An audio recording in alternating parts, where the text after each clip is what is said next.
ચૈત્ર નવરાત્રિનો પ્રારંભ થયો છે ત્યારે શક્તિપીઠ અંબાજી મંદિર ખાતે નવરાત્રિના 9 દિવસ 24 કલાક અખંડ ધૂનની રમઝટ જોવા મળી રહી છે।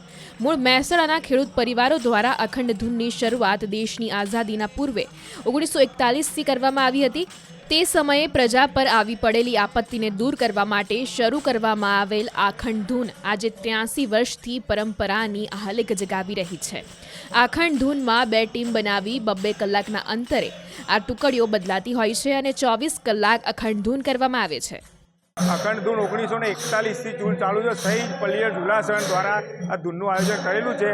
પહેલાં શું હતું, બાપ દાદા વખતે બધા ખેડૂતો હતા ને એ બધું ખેતી બી કરતા અને ધૂને કરતા હતા। અને હાલના સંજોગોમાં અમારા એનઆરઆઈ ભાઈઓ બી સ્પેશિયલ 10 દિવસનો ટાઈમ કાઢી ચૈત્રી નવરાત્રિમાં ધૂન કરવા આવે છે। એટલે ધૂનનું મહત્વ બધા અમારા માટે બહુ ઘણું મહત્વનું છે।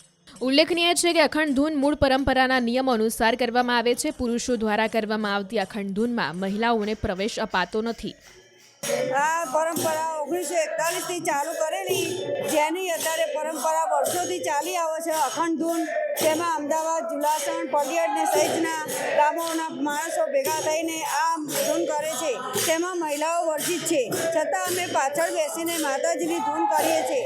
અને આ માતાજીની ધૂનમાં તેલનો પ્રસાદ ચડાવાતો નથી, ઘીનો પ્રસાદ માતાજીને ધરાવાય છે અને અમે બધા પ્રસાદ આરોગીએ છીએ। અને અમારી આ માનતાથી અમારે બધાને સુખ શાંતિ મળે છે અને આનંદ મળે છે।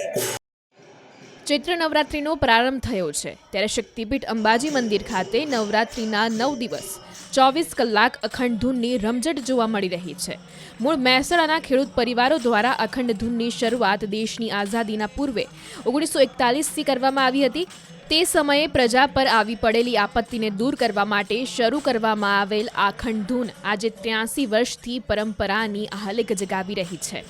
અખંડ ધૂનમાં 2 ટીમ બનાવી 2 કલાકના અંતરે આ ટુકડીઓ બદલાતી હોય છે અને 24 કલાક અખંડ ધૂન કરવામાં આવે છે।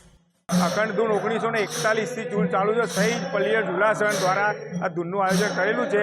પહેલાં શું હતું, બાપ દાદા વખતે બધા ખેડૂતો હતા ને એ બધું ખેતી બી કરતા અને ધૂને કરતા હતા। અને હાલના સંજોગોમાં અમારા એનઆરઆઈ ભાઈઓ બી સ્પેશિયલ 10 દિવસનો ટાઈમ કાઢી ચૈત્રી નવરાત્રિમાં ધૂન કરવા આવે છે। એટલે ધૂનનું મહત્વ બધા અમારા માટે બહુ ઘણું મહત્વનું છે। ઉલ્લેખનીય છે કે અખંડ ધૂન મૂળ પરંપરાના નિયમો અનુસાર કરવામાં આવે છે। પુરુષો દ્વારા કરવામાં આવતી અખંડ ધૂનમાં મહિલાઓને પ્રવેશ અપાતો નથી। આ પરંપરા 1941થી ચાલુ કરેલી, જેની અત્યારે પરંપરા વર્ષોથી ચાલી આવે છે અખંડ ધૂન। તેમાં અમદાવાદ, ઝુલાસણ, પડિયાદ ને સહિતના ગામોના માણસો ભેગા થઈને આ ધૂન કરે છે। તેમાં મહિલાઓ વર્જિત છે, છતાં અમે પાછળ બેસીને માતાજીની ધૂન કરીએ છીએ।